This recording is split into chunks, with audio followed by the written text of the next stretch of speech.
네, 2026년도 뭐 경매 시장 당연히 뜨겁고요. 이 경매 시장을 떠나서 저희는 이제 부동산의 모든 것을 이제 투자하는 전문 투자 그룹으로서 지금 대한민국의 부동산의 분위기와 향방은 어디로 가는 것인가? 이걸 함께 얘기해 보면 좋을 것 같아요. 재건축, 재개발. 예, 뭐 예전부터도 열기가 있었지만 건축비의 상승과 사업성의 저하로 요즘에 좀 소강 상태였습니다. 그러나 정부의 어떤 다양한 완화책들 때문에 요즘에 다시 또 조금씩 뜨거워지고 있는 요즘입니다. 물론 이 재건축, 재개발보다도 이것을 일반 거래로 사는 게 아니라 경매로 만약에 이러한 물건을 낙찰받는다 그러면 더욱더 좋겠죠. 그러나 상황에 따라서는 이러한 물건들은 권리 분석이 필요 없는 문제없는 물건이라면 요즘에는 50명씩 입찰을 막 들어오곤 합니다. 정말 핫하구나. 라는 생각이 들고요. 오늘도 지금 제가 세 군데 지역의 재개발 지역을 다녀왔는데, 야, 원래 이제 그 부동산에 가면 유리창에 붙어 있는 가격이 있지 않습니까? 분명히 거기 3억이었는데, 예. 아니, 주인한테 얘기했더니 주인이 가격을 또 올렸어요. 이거 어떻게 해야 되나? 그러면은 지금 협의되는 가격이 얼마예요? 글쎄요, 한 5억은 얘기해야 될 것 같은데, 야, 이게 한 동네만 그런 게 아니고요. 이 동네, 저 동네, 지금 열기가 장난이 아닙니다. 매물이 없는 건 아닌데요. 많지는 않습니다. 지방에 계신 분들이 지금 이런 상황이 어떻게 지금 세월이 돌아가고 있는지 신랄하게 이 현장의 이야기를 오늘 공부를 통해서 이해하는 시간 되었으면 좋겠습니다.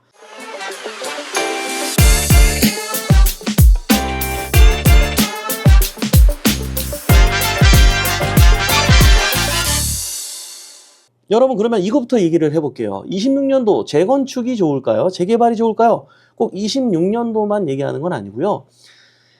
한번 냉정하게 한번 생각해 보십시오. 이 주변에 새 아파트가 만약에 25억짜리 새 아파트가 있습니다.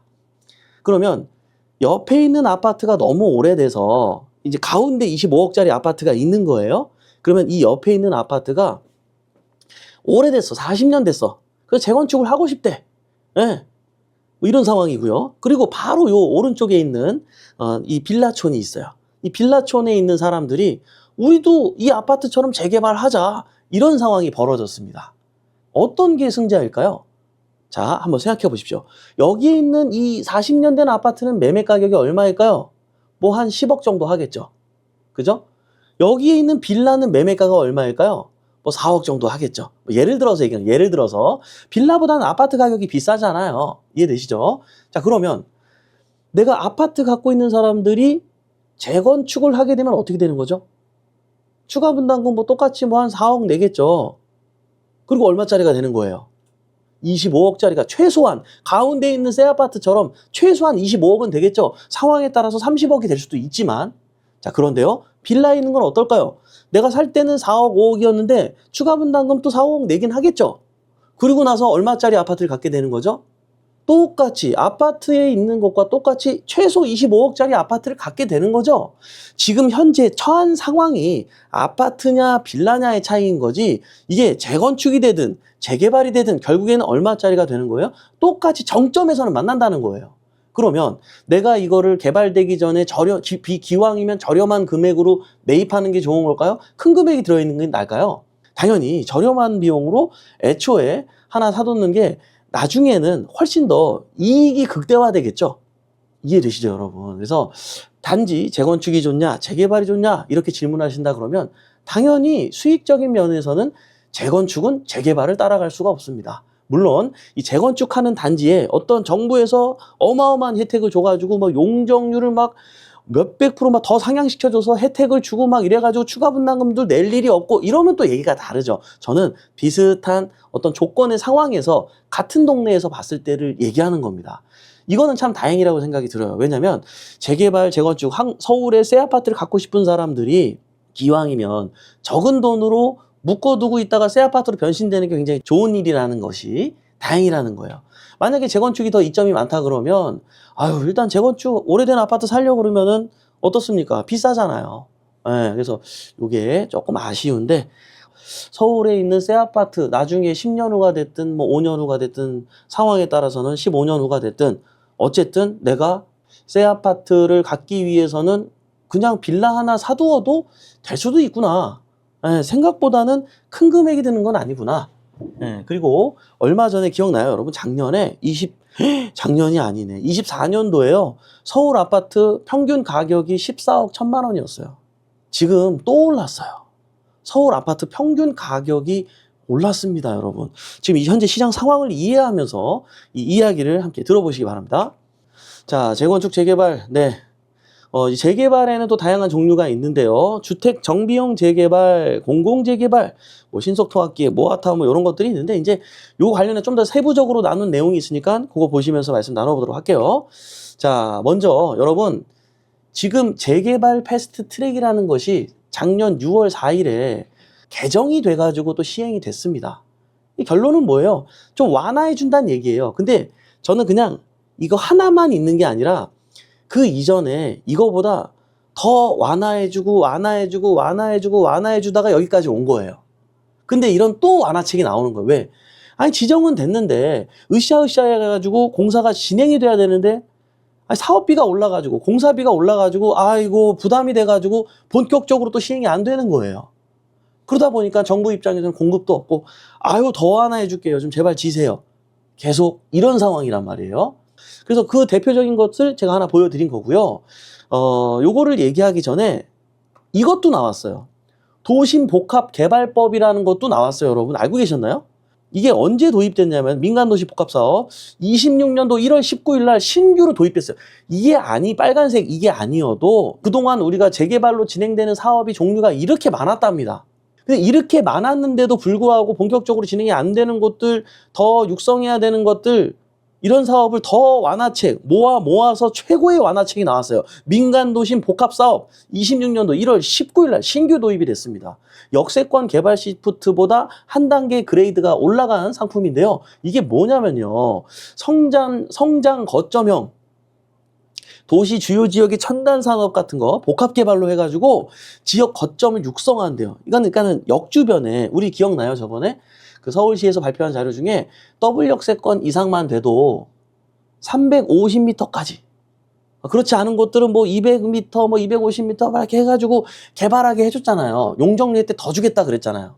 그죠? 기부 체납도 임대 아파트만 넣는 게 아니라 뭐 청소년 수련센터를 넣을 수도 있고 뭐 이런 그러니까 거기 사는 주민들이 좋아하는 그런 물건들로 대체해주겠다 그랬단 말이에요. 너무 임대 아파트만 넣으면은 원주민들이 싫어하니까. 그래서 이런 것들 근데 그걸 더 뛰어넘는 역세권 개발 시프트보다 더 한 단계 위인 상품까지 나와버렸어요. 여러분 모르셨죠?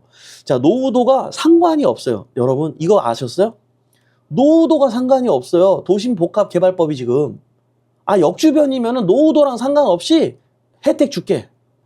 그냥 뭐 작년에 지은 것도 그냥 짓게 해줄게. 도심 부도심에서 지하철역 500m 이내, 이것도 넓어졌어요. 지하철역 500m 이내에 있으면은 이런 혜택을 볼 수 있게끔 해주겠다 이거예요.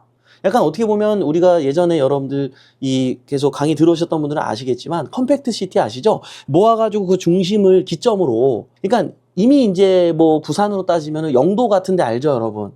저 태종대 옆에 그 섬 비슷한 마을 거기가 영도라는 곳인데 거기가 지금 이렇게 비어있는 주택이 되게 많아요. 그러면 거기를 옛날 같으면 재개발을 했을 텐데 재개발 안 하겠다는 거예요.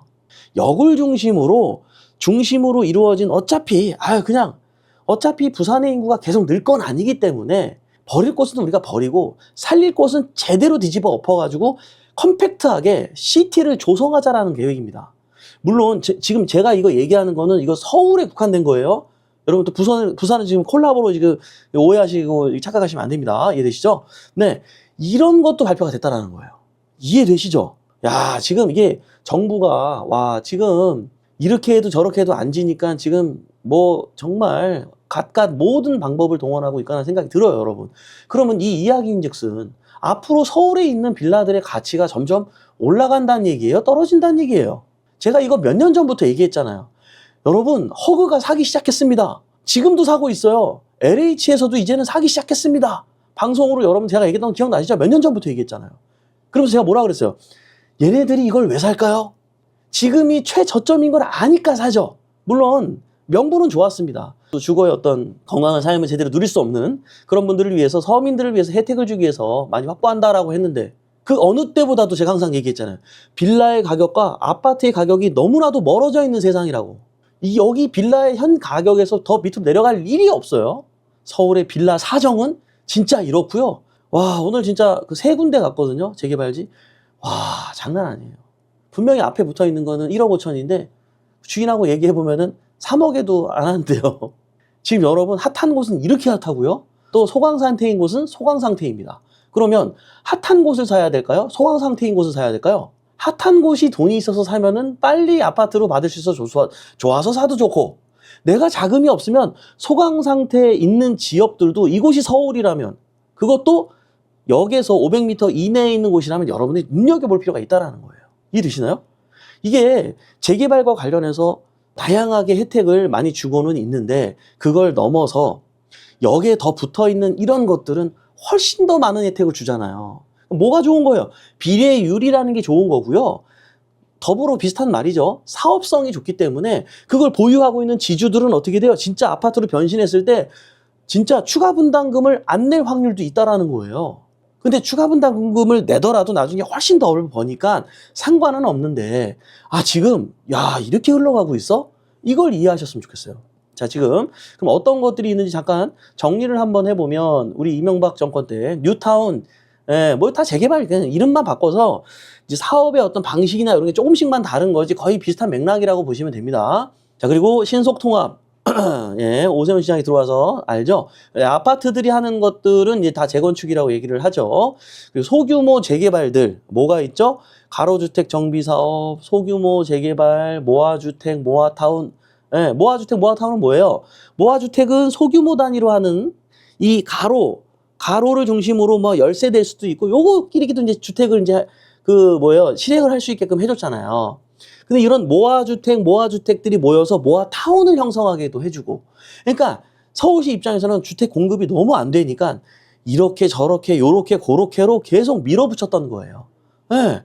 자, 공공재개발, 공공재건축, 이거는 이제 문재인 정부 때 기억나시죠? 3080 도시 복합사업. 그러나 실제로 이게 이제 진행되는 곳들은 별로 없죠. 이거를 신청했다가도 소규모 재개발 쪽으로 많이들 갈아타고 신속통합으로 많이 갈아탔죠.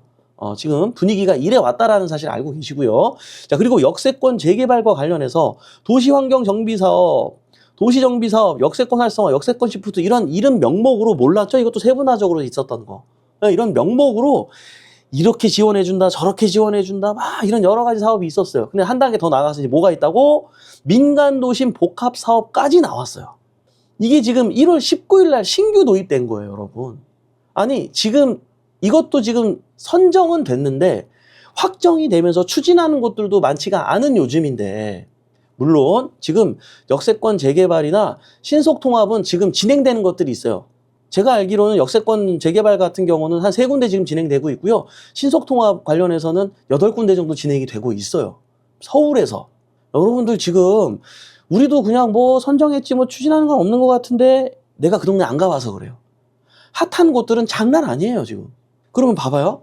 앞으로 그동안 선정됐던 곳들이 이제 이 오른 건축비가 사람들이 적응되기 시작했어요. 여러분 느껴지시나요? 처음에 건축비 평당 1,000만 원 한다 그랬을 때 미쳤다 그랬어요. 지금 어때요? 인정해요. 아유, 많이 올랐다고 하던데 그 정도 내야 되죠, 뭐. 인정한다니까요. 지금 아파트 가격 많이 올랐죠? 지금 아파트 오른 가격 여러분 반포에 50억, 40억 하는 거 인정해요, 안 해요? 이제 인정하잖아요. 아직도 그게 거품이라고 생각이 드십니까? 여러분, 지금 열기가 이 정도구나 라는 사실을 이해하셨으면 좋겠습니다. 자, 요거에 대한 거는 설명을 드렸고요.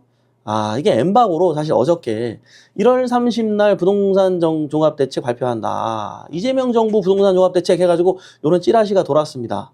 뭐 이렇게 해가지고 양도세 중과세 이제 시행하겠다는 뭐 요런 내용들하고, 그리고 이제 공급 대책이 되게 중요한 거였는데, 용산 국제업무지구 만세대 들어온대요. 예, 그 땅 비어있는데 너무 아깝죠?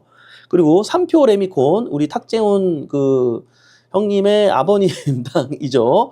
자, 여기 또 천세대 요거 천세대밖에 안 들어오나? 뭐 어쨌든 뭐 이렇게 찌라시가 좀 있었는데, 이게 오늘 나왔더라고요. 이건 자료를 우리가 미리 준비했던 건데 오늘 이게 기사가 나와가지고 발표했죠, 오늘. 그래서 그 자료를 가지고 왔어요. 예, 급하게. 지금 여기 지역에 이렇게 지겠다는 거죠. 동작 우체국 위에 세대 집어넣고 여기 집어넣고 경찰청에다가 올려놓고 한다는 겁니다. 저는 이거 참 좋은 생각이라고 들어요. 서울 가뜩이나 땅이 없는데 자꾸 그린벨트를 풀을 게 아니라 이렇게 해서 충원하는 거는 저는 너무 좋은 생각이라고 듭니다.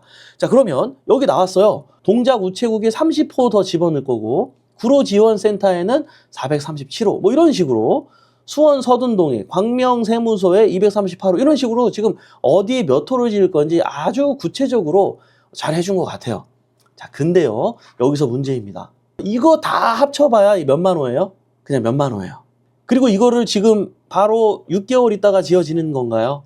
아니죠. 또 설계 또 하고 또 이제 공사 들어가고 또 여러 가지 또 작업 들어가고 시간이 걸립니다. 그러나 우리가 알고 있는 거 있죠? 항상 자주 봤던 것들. 뭐라 그랬어요? 이미 지금 너무 부족해요. 이미 지금 너무 부족한데 이걸로 충당이 되냐는 거예요. 이걸로 지금 부족한 지금 공급 물량을 지금 채워지나요? 아니면 여기 지금 광명 시흥지구, 여기 지금 남양주의 여기 3기 신도시들 이런 데들이 지금 내년에 다 완공이 가능한가요? 불가능하죠. 이거 여러분 기억나죠? 문재인 정부 때 한다고 했던 거예요. 3기 신도시. 이 문재인 정부부터 지금까지 8년 지났습니다. 지금 제대로 진척이 됐나요? 그때 왜 선분양을 한 걸까요? 선분양은 분위기 조성하려고요. 선분양 해놓고 8년이 지나도 지금 뭐 들어간 사람 있어요? 공사도 제대로 시작이 안 됐는데요. 이해되시죠, 여러분? 발표는 됐는데요. 근데 요거는 좀 실효성이 있다고 봅니다. 지어질 것 같아요. 바로 시행할 수 있는 거잖아요. 그죠? 근데 이 정도의 공급만으로는 부동산을 잡기에는 턱없이 부족하다. 왜? 앞으로의 26년, 27년, 28년, 29년 계속 힘들잖아요. 이해되시죠, 여러분? 그래서 이게 진정 자격은 있을 수 있으나 부동산의 가격을 잡기에는 뭐 어려움이 있지 않나 이런 생각이 듭니다. 자, 아까 이 아실이죠. 부동산 아실 데이터로 봤을 때 적정 수요는 46,000으로 보고 있습니다. 매년 46,000개의 공급이 돼야 된다라고 보고 있는 거예요. 근데요, 이거는 이거고요. 주택산업연구원에서 여러분 몇 개월 전에 그때 이제 그 이재명 정부의 요청으로 발표를 했었죠. 그때 얘기했던 건데요. 주택 수요 해가지고 두 번째 칸에 30세 도달 인구부터 왜 이걸 조사했냐. 30세가 도달되면은 집에 대한 욕망이 굉장히 올라가는 시기라 그래요. 가정도 꾸려야 되고 애도 낳아야 되다 보니까 안정적인 보금자리가 일단 있어야 낳는 어떤 마음의 여력도 생기다 보니까 그래서 이 30세 도달 인구 통계가 되게 중요한 거래요. 정부 입장에서는. 그래서 봤더니 연평균 뭐래요? 67만 명씩 늘었어요. 언제? 17년도부터 21년까지 나오죠. 근데 22년도부터 25년까지는 매년 연평균이에요. 매년 74만 명씩 늘었어요.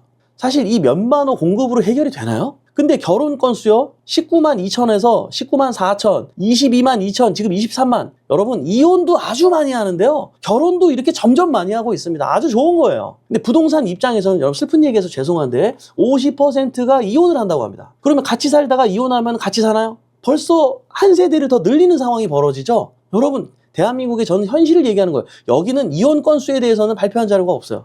근데 이혼이 가져다주는 이 부동산의 부족함, 이게 현실이잖아요, 여러분. 현실. 가구 증가, 가구 수가 계속 증가하고 있어요. 근데 뿐만 아니라 마지막 줄 보세요. 등록 외국인이 급증하고 있어요. 20년도에 114만 명이 들어왔고요. 이분들은 뭐 그러면은 이분들이 막 100명씩 같이 사나요? 아니에요. 가정을 이루어서 사시거나 다 따로 사신단 말이에요. 그죠? 근데 22년도엔 199만 명, 너무나도 많이 오죠? 24년도에는 142만 명. 1년에 들어온 인구수예요. 자, 그러면 생각해 보세요. 20년도에 들어온 114만 명이 다시 나갔나요? 아니에요. 이분들은요, 여기 정착하고 싶어 하는 사람들이에요. 22년도에 들어온 199만 명 중에 이분들이 전부 나갔을까요? 아니에요. 계속 누적 인원이 있다라는 거예요. 그래서 제 생각에는 아실에서 보여주고 있는 이 수치는 옛날 기준이라고 저는 보여집니다. 1년에 이제는 46,000 세대 가지고는 안 돼요. 안 됩니다. 이미 주택산업연구원에서 요번에 발표할 때 이런 것까지 얘기를 했는데 나중에는 저는 하나 추가를 현실적으로 이혼 건수도 나와야 돼요. 이혼 건수가 한 건이라도 있으면 무조건 곱하기 2세대가 필요한 거예요. 여러분 이해되시죠? 이해되시죠? 지금 이 시장 상황을 정확하게 이해하셔야 돼요. 예, 또 이게 부동산 너무 거품이다. 항상 언제나 빠지지 않고 나왔던 얘기. 여러분 우리 5년 전에도 그 얘기 들었고 10년 전에도 들었고 20년 전에도 들었고 작년에도 들었잖아요. 도대체 어떤 결과가 맞는 거였습니까? 요거는요, 저희 우리 전문가반하고 이번 주에 낙찰받은 거예요. 저희가 지금 매주 한 3, 4개씩은 입찰 계속 들어간다 그랬잖아요. 이게 이제 날짜 보면 알죠. 1월 27일 날 낙찰 받았는데 요즘에 여러분 이거 신림동이거든요? 이거 언덕도 아니에요. 밑에 평지 쪽에 있는 물건이었는데 이거 9.2평인데요.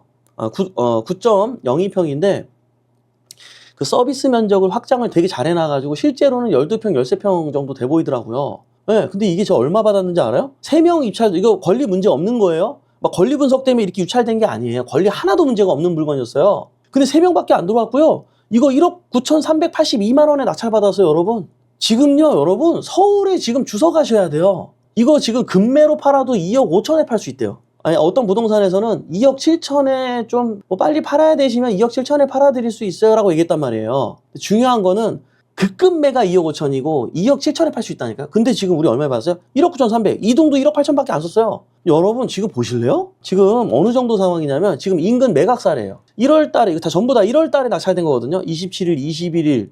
네? 날짜 나오죠? 1월 15일. 지금 51% 떨어져야지 입찰 들어와요. 몇 퍼센트 낙찰받았죠? 빨간색이 낙찰받은 퍼센테이지 유리거든요. 64%, 68%, 65%, 54%, 66%. 권리 문제 없는 것들이에요, 여러분.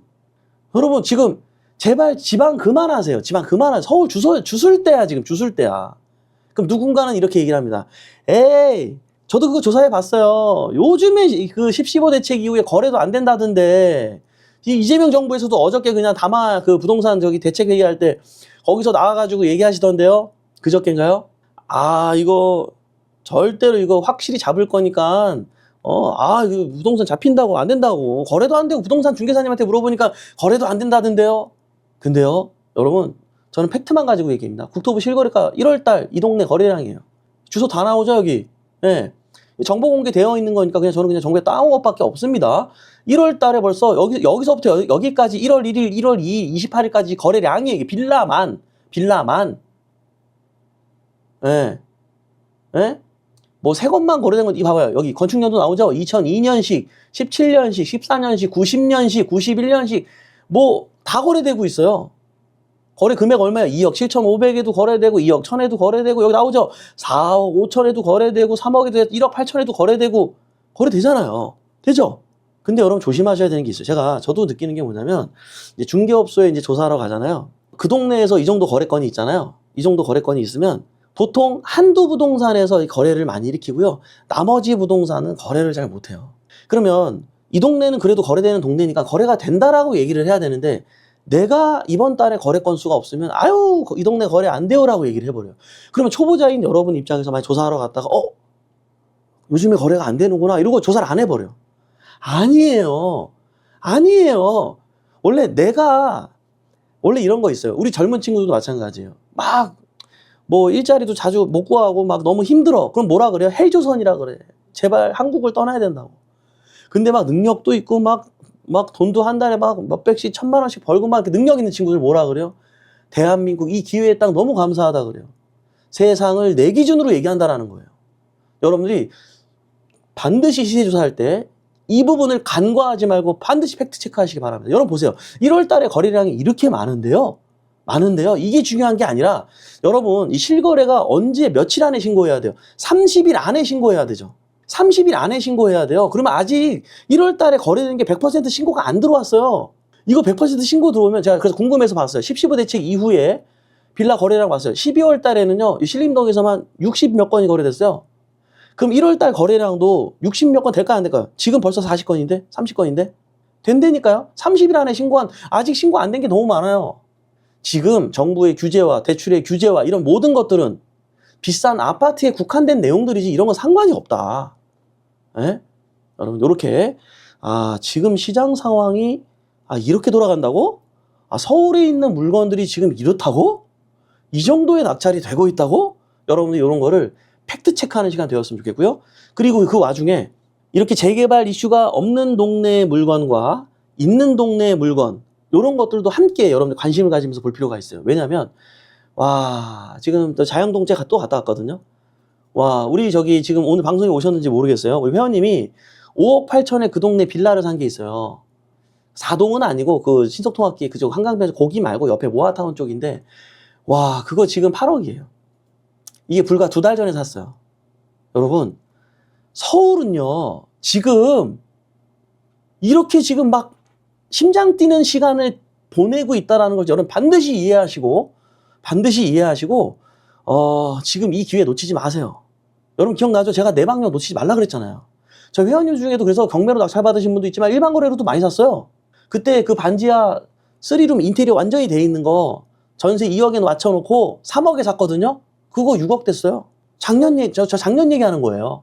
여러분 내가 원래 이런 게 있어요. 내가 사는 집이 변화가 없으면 그냥 다 변화가 없는 것 같아. 아니에요 여러분. 뛰는 곳들은 하루가 멀다 하고 뜁니다.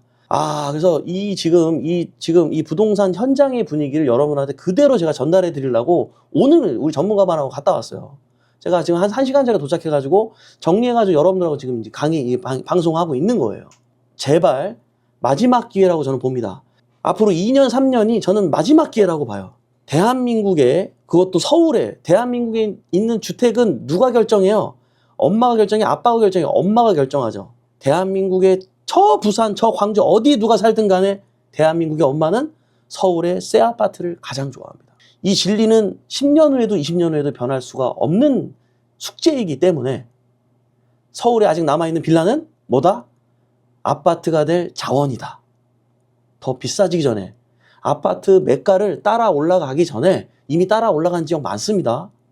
예? 옛날에 압구정동에 있는 빌라, 청담동에 있는 빌라나 7억, 10억 했지. 어디 강진구 뭐 이런 데가 말이 돼요, 여러분? 여러분, 우리 10년 전에 한번 생각해보자니까 말이 되는 얘기냐고, 지금. 그러니까 옛날에 뭐라 그랬어요? 다 빌라 하지 말라 그랬어요. 빌라를 왜 하냐 그랬어요. 그땐 욕먹었어요. 저희 빌라 한다 그랬을 때. 예? 마지막 기회라니까요? 마지막 기회라고 봅니다, 저는. 예, 여러분, 빨리 지방에 있는 거는 정리하시고, 죄송해요. 이렇게 얘기하면 또, 그냥 좀 그런데, 몰라요. 이게 팩트예요. 팩트고요.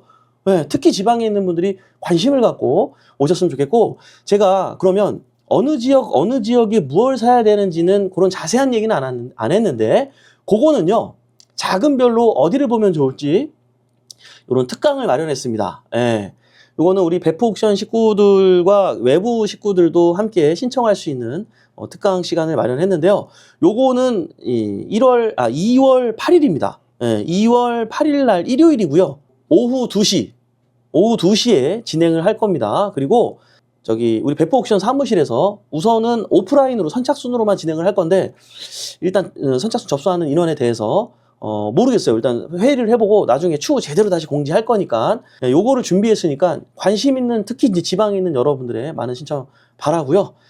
제가 돌아보니까요, 정답을 완벽하게 찾았습니다. 예, 여러분들의 눈높이에 맞춰서 현실적으로 심지어 10원도 없어도 살 수 있는 재개발 투자 전략까지도 제가 그 어디에서도 여러분들이 들을 수 없었던 그 특강을 진행하고자 하니까요. 기대해 주시고, 그 내용에 대한 거는 추후 공지 내용을 통해서 다시 한번 확인하시기 바랍니다. 이 뜨거운 열기를 베프TV를 보는 우리 식구들하고 함께 제가 정보를 나누고 싶어서 그렇습니다. 이 기회 놓치지 마시고 꼭 참여하시기 바랍니다. 매주 목요일 저녁 평생을 행복한 부자로 살고 싶다면 베프TV 이 목요 야경과 함께 하시죠. 저는 또 다음 주 목요일 밤에 찾아뵙도록 하겠습니다. 지금까지 베프옥션의 이성재 멘토였습니다. 우리 같이 잘 됩시다. 화이팅!